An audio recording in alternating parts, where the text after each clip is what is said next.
On vous souhaite la bienvenue à ericlatour.com. Ce sont non pas un, mais 12 exploits réalisés par ce Joannais. Et c'est là qu'on est fiers d'être Joannais quand on pense à Marc-André Paillé.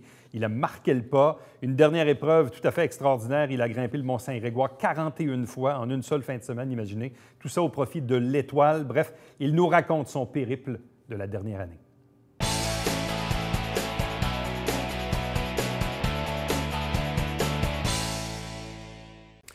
On en a parlé beaucoup ici même à cette émission dans la dernière année. Vous l'avez probablement vu, lu dans le Canada français dans les derniers jours, entendu à la radio, à Boom. Ce sont les 12 travaux de Marc-André et ce 12e exploit, parce qu'on peut l'appeler comme si, a été effectué les 21 et 22 août dernier du côté de Mont-Saint-Grégoire. Il est avec nous aujourd'hui, en chair et en os et en santé. Marc-André Paillé, bonjour et bienvenue. Bonjour. Comment va la santé physique et mentale? Eh bon, ça c'est la grosse question présentement parce que j'ai eu une année assez remplie, comme les gens le savent, qu'on en a parlé souvent aussi. La dernière épreuve a été assez demandante physiquement pour mes genoux principalement, à ma grande surprise, parce qu'il n'y avait aucun signe avant-coureur. Puis les genoux m'ont comme lâché un petit peu pendant la dernière épreuve. Ils m'ont lâché, mais ils m'ont quand même accompagné. Fait que physiquement, là, je récupère bien, je suis pas trop fatigué. Mentalement, j'ai comme une espèce de vide qui s'est créé.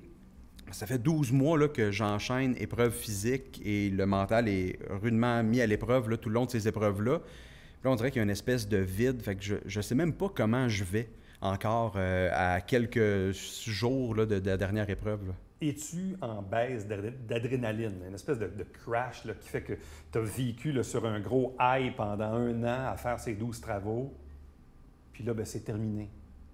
Oui, vraiment. Je ne sais pas si la recherche de cette adrénaline-là revient progressivement, mais je sais qu'il y a comme une espèce de... Le vide, là, je reviens souvent avec ce mot-là, mais c'est ce qui arrive. Là. On dirait que l'adrénaline est encore prête à exploser parce que le corps a été programmé à faire des épreuves physiques puis que ça revienne à chaque mois pendant un an. Puis là, on dirait que le corps, il est prêt à exploser encore, mais il n'y a rien qui m'attend. Fait qu'il y a comme la production d'adrénaline ou l'envie de continuer avec le « Ah, enfin, c'est terminé », une pause pour le corps, une pause pour la tête. Fait que c'est vraiment beaucoup de sentiments là, qui sont vraiment durs à expliquer. Là. Bon, pour les gens qui peut-être en ont entendu parler, mais qui se questionnent encore une fois à savoir c'est quoi ça, les 12 travaux de Marc-André, c'est quoi et ça a parti comment? Bien, je vais essayer d'être bref, parce que c'est difficile d'être bref avec cette histoire-là. En fait, mon père, moi, il est décédé très jeune, à l'âge de 40 ans, 11 mois, une journée. Moi, j'avais 12 ans à ce moment-là. Il m'a légué beaucoup de belles valeurs au niveau du plein air, au niveau de l'activité physique, valeurs familiales également, de profiter de la nature. Puis, plus j'approchais l'âge de son décès, là, que moi, j'avais cet âge-là, j'ai voulu lui rendre une espèce d'hommage en me surpassant physiquement, puis là, on le constate mentalement aussi. Mais faire un petit peu comme lui, un hommage complet à mon père impliquait aussi d'aider les jeunes dans la vie, en fait. Là, mon père était impliqué avec les scouts, il était impliqué avec une école de sport à Trois-Rivières à l'époque, là, qui aidait les jeunes en situation de vulnérabilité à avoir accès au sport. Il y a beaucoup d'organismes maintenant qui font ça. Fait que moi, ce que j'ai fait, c'est que je me suis joint à l'Étoile, pédiatrie sociale en communauté du Haut-Richelieu, pour aider les jeunes à se doter d'un programme de thérapie par l'aventure. En fait, d'amener les jeunes à jouer dehors, à profiter des activités de plein air, que ce soit du ski, du camping, de la randonnée, mais vraiment de leur donner ça. Fait que c'est vraiment une implication avec eux, moi, qui était vraiment importante à ce niveau-là. À la base, es-tu un athlète de haut niveau? Non, vraiment pas. Je me considère pas comme un athlète de haut niveau, même s'il y a des épreuves que j'ai pu faire pendant ces 12 travaux-là qui étaient peut-être très relevées, très osées aux yeux de certaines personnes. Mais moi, je me considère pas comme un athlète, point. Là. Je me considère encore moins de haut niveau. Un gars en forme. Oui, je suis un gars en forme, mais je suis quelqu'un qui adore les sports et l'activité physique en général. Fait qu'au lieu de me spécialiser, parce que souvent, tu vas parler à un coureur, puis le coureur, il va être très bon dans sa discipline, il va être performant, il va être rigoureux, il va faire du renforcement musculaire, parfois un peu de vélo. Il y a les triathlètes qui vont faire 3 sports, natation, vélo, course. Tu vas parler avec quelqu'un qui fait du vélo, il va manger des kilomètres tout le long, il va faire un petit peu de course. Mais moi, j'aime mieux pratiquer plein de sports, que ce soit la natation, la randonnée, la course en sentier, le ski de fond, mais d'être bien dans tous ces sports-là. La dernière épreuve, là, celle que Ouais. tu as réalisée les 21 et 22 août dernier au Ouais. Mont-Saint-Grégoire, c'était assez relevé, là.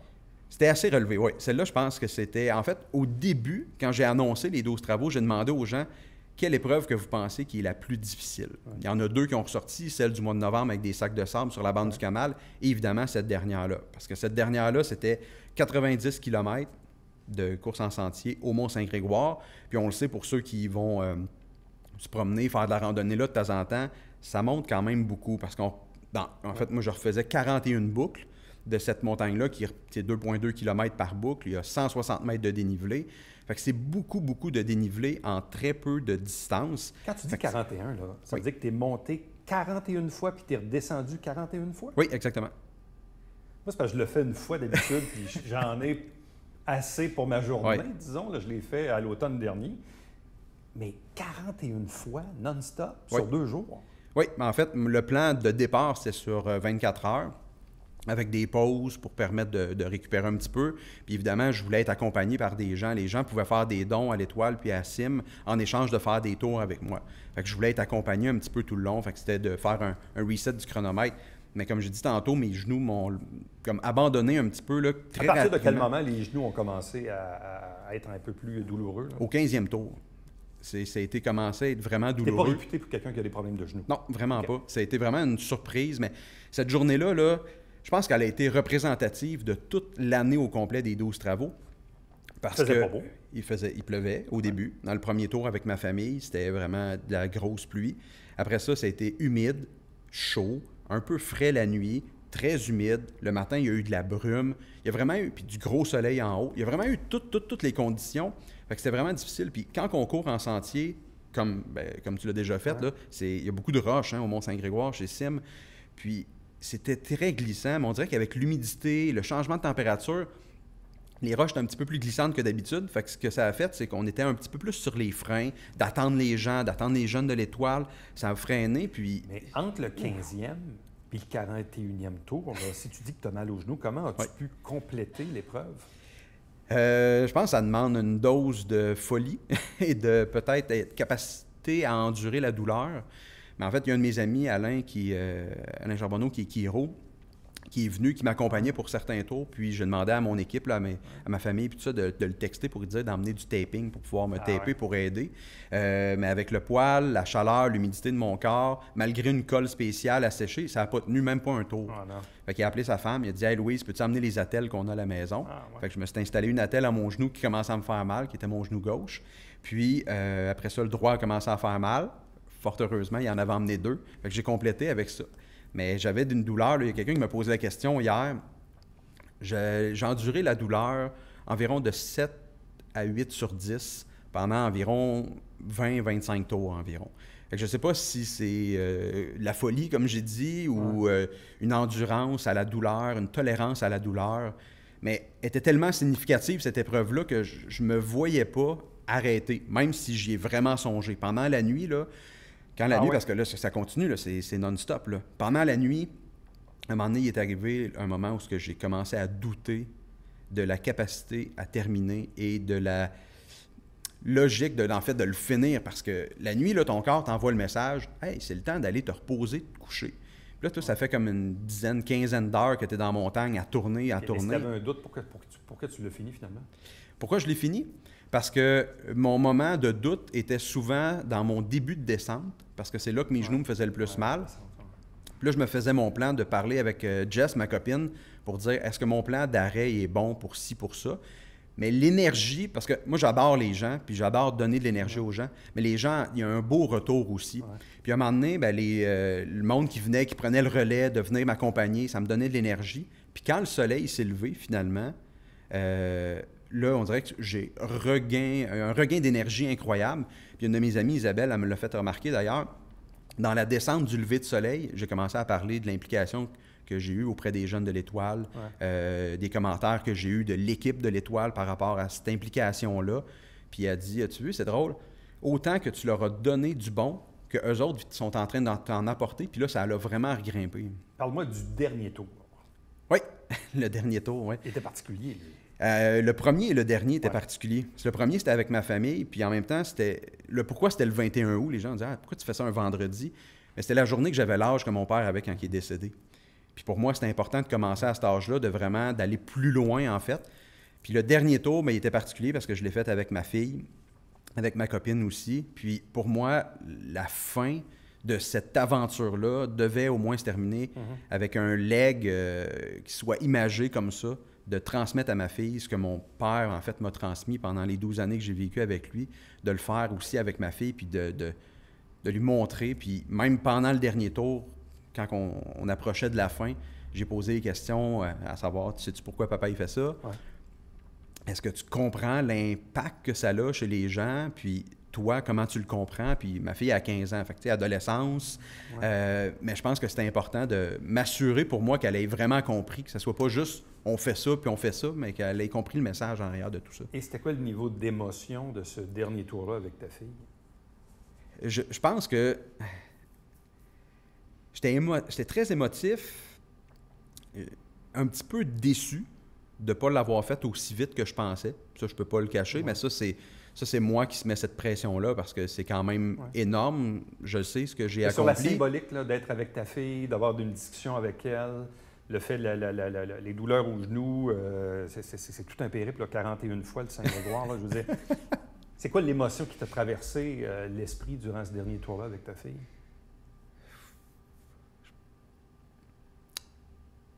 La satisfaction, je pense. Je pense que je menais à terme, d'une certaine façon, ce que j'ai fait pendant les 12 mois, puis de faire l'espèce de confirmation avec ma fille que je l'ai faite en partie pour elle, pour les jeunes de l'Étoile, pour les gens en général, les amener à bouger. Mais juste de voir qu'elle a compris la symbolique, pour moi, ça, c'était une espèce de satisfaction qui était vraiment, vraiment bonne.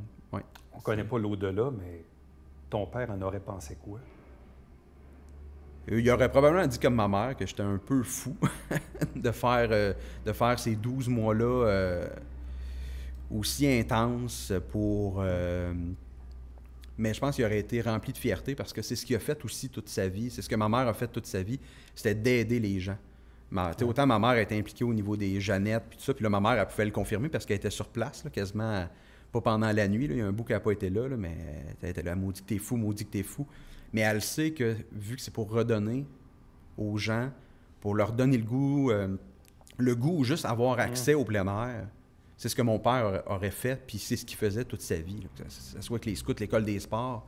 Fait que je pense que s'il me voyait faire, là, puis qu'il pouvait juste m'envoyer on va y aller techno, un petit texto pour dire, je pense qu'il ferait comme bravo, c'est la façon que tu pouvais me rendre hommage. Perdre son père aussi jeune, ça doit quand même avoir un impact dans la vie parce que tu l'as perdu, tu n'avais pas 2 ans, tu avais quand même, tu étais un petit peu plus vieux, assez pour être conscient évidemment de ce qui se passe.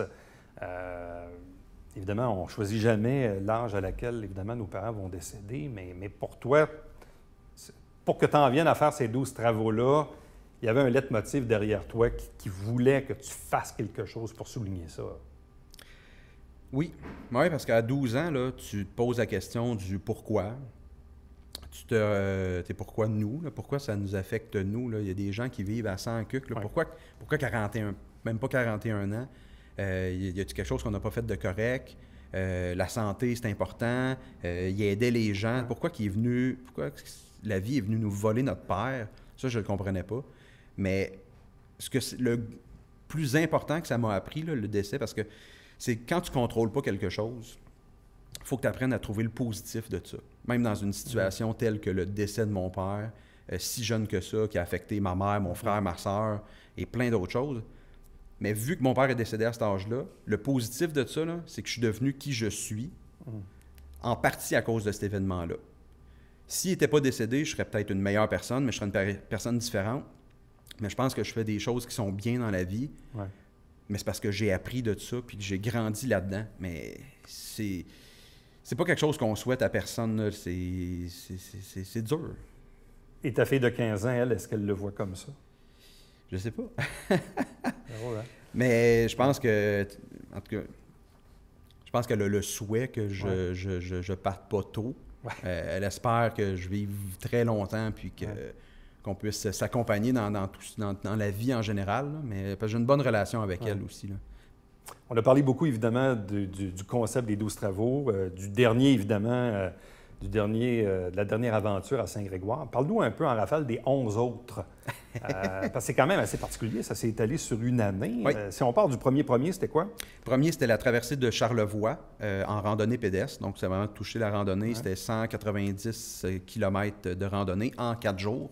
Normalement, les gens font l'allée qui est 100 km environ en 6-7 jours. Là. Donc, c'était vraiment de pousser un petit peu plus loin. Au mois d'octobre, on a fait une participation au Bromont Ultra. On s'est rejoint plusieurs personnes. On était une 60aine de personnes. Donc, l'idée, c'était de regrouper, en fait, faire comme la communauté autour des Jeunes de l'Étoile. 60 participants, 12 équipes qui ont parcouru 80 km à relais chaque équipe, là, dans le fond, pour ramasser des fonds, qui a été l'épreuve qu'on a ramassé le plus de dons. Là, ça a été autour de 27 000 $ là-dessus. Ensuite, le mois de novembre, c'était un hommage aux militaires. C'est la journée du jour du souvenir avec mon ami Jay, ce qu'on a fait, et d'autres participants, mais Jay l'a fait avec moi.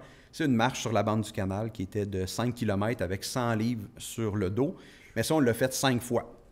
Donc, l'aller avec 100 livres de sable, le retour à Lège, 5 fois, donc 50 km environ, là, avec 100 livres de sable. C'était celle que les gens pensaient qu'elle allait être la plus dure et celle du Mont-Saint-Grégoire. Au mois, mon père tripait sur Astérix, fait qu'il fallait inclure une épreuve de bouffe. Fait qu'au mois de décembre, ce qu'on a fait, c'est une raclette en plein air avec la fromagerie au Gré des Champs. Donc, c'était permettre, en fait, une espèce de mixité sociale. Donc, c'était des gens, autant les gens d'affaires, n'importe qui pouvait acheter des billets. Puis quand les gens achetaient des billets pour la raclette, ça l'invitait une famille de l'Étoile là, qui pouvait participer avec nous. Donc, on a vraiment créé une belle mixité là, avec tout le monde. Épreuve numéro 5? 5, moi, je vois que par les mois, c'est même pas les numéros. 5, c'était la traversée de Charlevoix en ski de fond. Donc, c'était la même traversée, mais pas l'aller-retour, juste l'aller en ski de fond. Celle-là, ça a été la première épreuve que je n'ai pas pu compléter. J'ai été assez surpris par les conditions météo, le jour qui finissait plus tôt, la difficulté technique au niveau du matériel que j'ai eu aussi. Mais ça faisait partie aussi de l'ensemble du projet de dire, dans la vie, là, on a des échecs, mais c'est encore là, c'est comme je disais tantôt, c'est avec mon père, c'est de voir le positif, se relever. Ouais. C'est plus ça qu'on devient gagnant plutôt que de s'apitoyer et de dire « je l'ai pas eu, je l'ai pas eu, je l'ai pas eu ». Non, c'est qu'est-ce que j'ai appris de ça? Je me relève, puis ensuite, je continue. Au mois de février, si on se souvient bien, on s'était rencontrés justement, d'ailleurs, après cette épreuve-là. C'était pendant l'hivernal des Montgolfières. L'igloo, exactement. Une belle semaine au froid dans l'igloo. C'est vraiment génial, pour vrai. Je pense que je vais les refaire. Il y a eu plein de monde qui m'a envoyé des photos qu'il avait fait. Mais je pense que je vais le refaire juste pour le plaisir, là, en espérant d'avoir beaucoup de neige cet hiver. Ça, c'était l'épreuve du mois de février. 6. Merci de garder le compte, Éric. Avec mes doigts. 7. Numéro 7, ça. En fait, l'objectif, c'était de traverser en ski de randonnée, donc avec des pots d'ascension, traverser la réserve faunique de Matane, vraiment dans un territoire qui est non exploité, pas de secours, rien. On était vraiment laissés à nous-mêmes. Ça non plus, c'est une épreuve qui n'a pas fonctionné. On était 3 dans l'expédition, en fait. Puis après la première journée, on s'est rendu compte les conditions météo, l'orientation, le froid. Décision d'équipe, là, on a décidé de rebrousser chemin parce qu'on s'enlisait de plus en plus profond dans la Gaspésie. Puis le risque était trop élevé avec le groupe qu'on était. Là, donc, une sage décision de respect de soi, respect du groupe aussi. Ensuite, ça, c'était le mois de mars. Mois d'avril, la première épreuve de confinement qui, normalement, il a fallu en fait la modifier. Avril-mai, il a fallu les modifier. Au mois d'avril, ça a été une épreuve de vélo. Ce que j'ai fait, c'est que je me suis installé sur mon vélo stationnaire, sur mon balcon chez nous. J'ai fait 10 heures de vélo stationnaire sur une application qui s'appelle Zwift. C'est quelque chose, ça. C'était assez intense. Puis en même temps, je voulais dynamiser un petit peu l'événement parce que normalement, on aurait été plusieurs à pédaler ensemble, mais là, on ne pouvait pas d'événement avec le confinement. Fait que là, je me suis improvisé Éric Latour pendant 10 heures. J'ai fait un live pendant 10 heures sur Facebook. J'avais préenregistré des entrevues aussi un petit peu. Je n'arrivais pas à la cheville, par exemple. C'était stressant un petit peu, mais ça a été vraiment une belle expérience. Mais faire du vélo pendant 10 heures puis animer pendant 10 heures, là, sérieux, c'était vraiment quelque chose. Mois de mai, on a fait une course virtuelle qui était à la mode pendant le confinement. Donc, les gens pouvaient faire 5, 10, 15 km, 21 demi-marathons aussi à la course, 5, 10 en marche. Moi, ce que j'ai fait, c'est que j'ai fait toutes ces distances-là. Puis le dimanche, pour fêter le retour à la montagne, je suis allé faire un demi-marathon Mont-Saint-Grégoire, qui était un entraînement aussi pour la dernière épreuve en même temps. Donc, demi-marathon, c'est environ une dizaine de tours là, pour... c'est quand même pas pire pour finir la semaine. Ensuite, le mois de juin... Épreuve numéro 10. L'épreuve numéro 10, c'était en fait... Moi, j'ai grandi au Parc national de la Mauricie à l'âge de même pas un an encore. J'allais au Parc de la Mauricie avec mes parents faire du camping. J'ai commencé à faire du canot. Mes premiers pas, probablement, qui ont été faits au Parc de la Mauricie, nager, du canot. C'est magnifique. Puis, cette année, le parc fête son 50e anniversaire. Fait que je trouvais ça un beau moment, un bon clin d'œil à aller faire à mon père, au parc aussi. C'était de participer, en fait, de traverser le lac Wapizagon, pour les gens qui le connaissent. Pas le traverser, en fait, c'est faire toute sa longueur, 14 km de natation sur 2 jours. Ça, c'était cette épreuve-là. Puis la dernière épreuve, c'était les épreuves les plus difficiles mentalement. En juillet? En juillet, avec Martin Trahan, qui est un gars de Saint-Jean, qui a traversé les États-Unis, que tout le monde connaît. On a voulu faire la descente du Richelieu au grand complet en une journée, en canot. Donc, les 125 km de canot qu'on a essayé de faire. Cette journée-là, canicule, si on se souvient du mois de juillet, il a fait très, très chaud. Le soleil sur le Richelieu est toujours présent. Il n'y a pas bien de coin à l'ombre. Fait que c'était du très, très tôt le matin jusqu'au coucher du soleil, que le soleil nous plombait dessus. Coup de chaleur, déshydratation.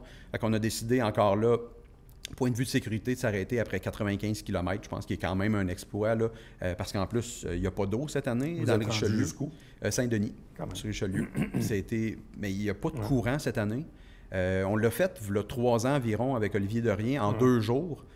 Puis on allait environ 2,5 km/h plus rapide. Bon. Et le 12e, évidemment, on en a parlé tantôt, c'était Saint-Grégoire. Là, maintenant, la question que j'ai envie de te poser, c'est...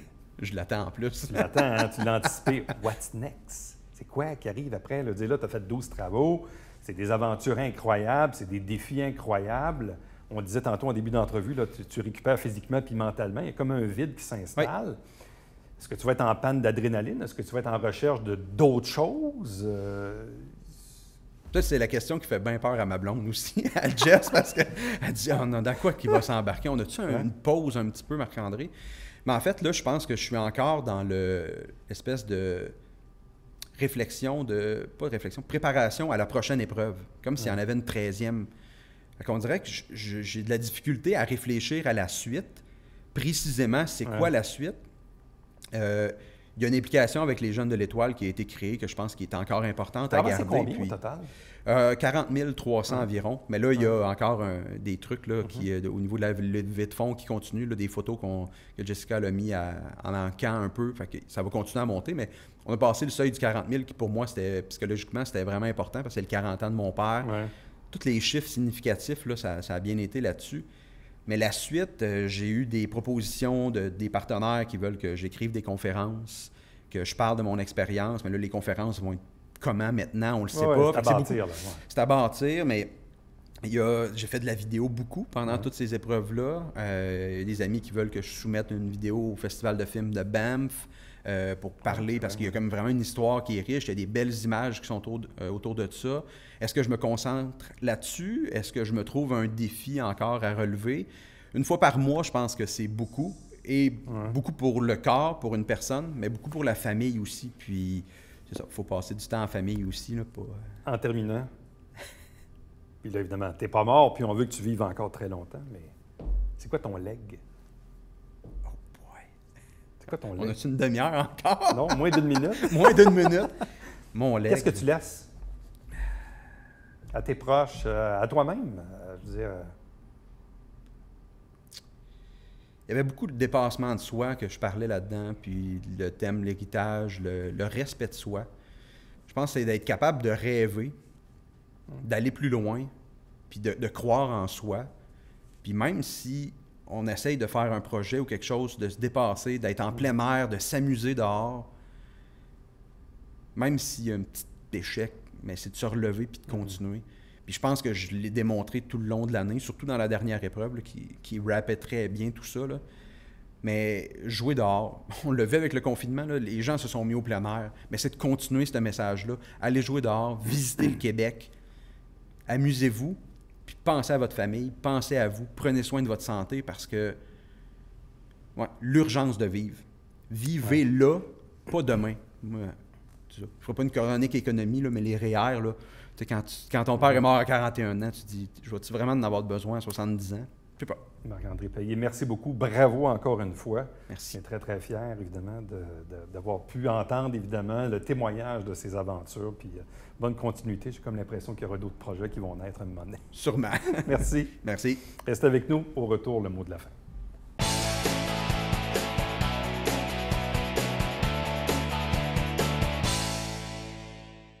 Mesdames et messieurs, bonjour et bienvenue à la Justice entre nous. Mon nom est Serge.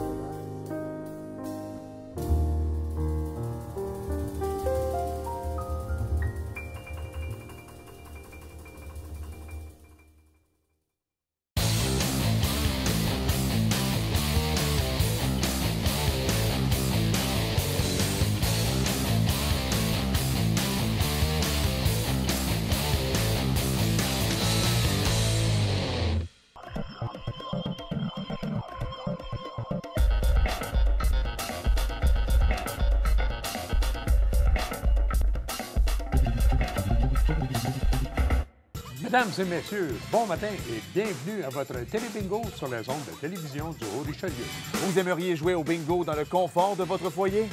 C'est possible. Tous les dimanches matins, 9h30, à la télévision du Haut-Richelieu, maintenant en haute définition au 609. C'est 4 000 $ en prix à chaque semaine. Pour vous procurer les livrets du télébingo, c'est facile.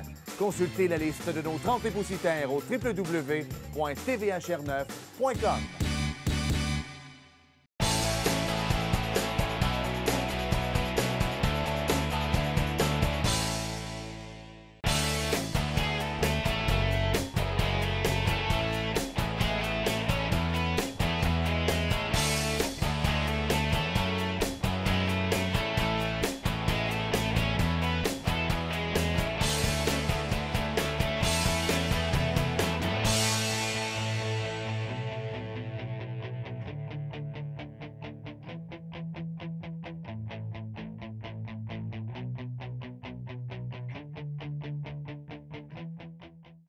Vous savez qu'on aime beaucoup Chambly. Évidemment, le parc des Rapides à Chambly, c'est tout à fait merveilleux.